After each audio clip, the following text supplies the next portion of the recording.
Hello, everyone. Today I'm gonna be talking about something different. This is not about reviewing a trade or ideas. This is more about how to analyze the market in overall and deciding if I need to go heavy or reduce my risk. In this case, I'm gonna analyze this breadth indicator. I'm gonna be doing a series of videos about it, but in this case, it's gonna be only the advance and decline indicator. If you go back to August 1st, for example, you see this dip that happened in the market. By the time that this happened, I already reduced my size on my trade. Why was that? You can see I have a dip here. We had the dip in the market before. The reason is because I'm always analyzing the breadth indicator. And in this case, this is something that I do on the weekends, maybe every 2 weeks, not frequently. But by the time that the dip came to the market, I already knew that the market was weak.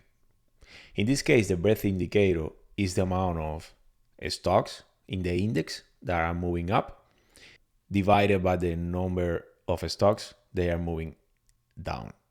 How you can see here, the stock market in overall, the S&P 500 was moving up, up, up, but beneath the surface, more stocks were going down than were going up.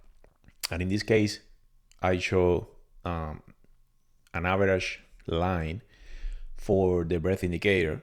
In this case, is 13, 34, 55.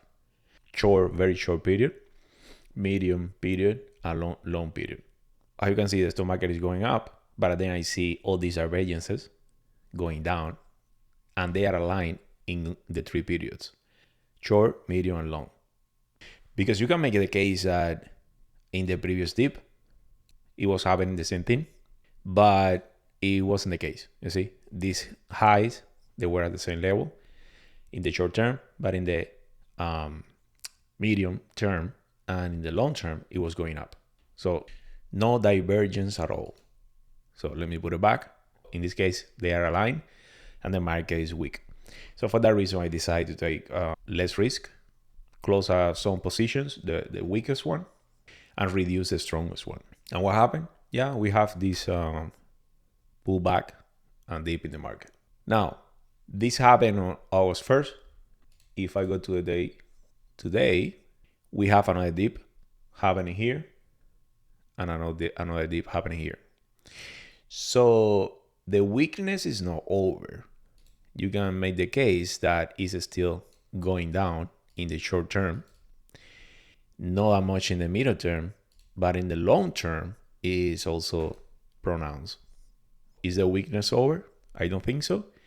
For that reason, since that day, I'm trading with lighter positions. If you like it, let me know. I'm gonna be putting all the details of how to create this chart in Thinkorswim in my Substack.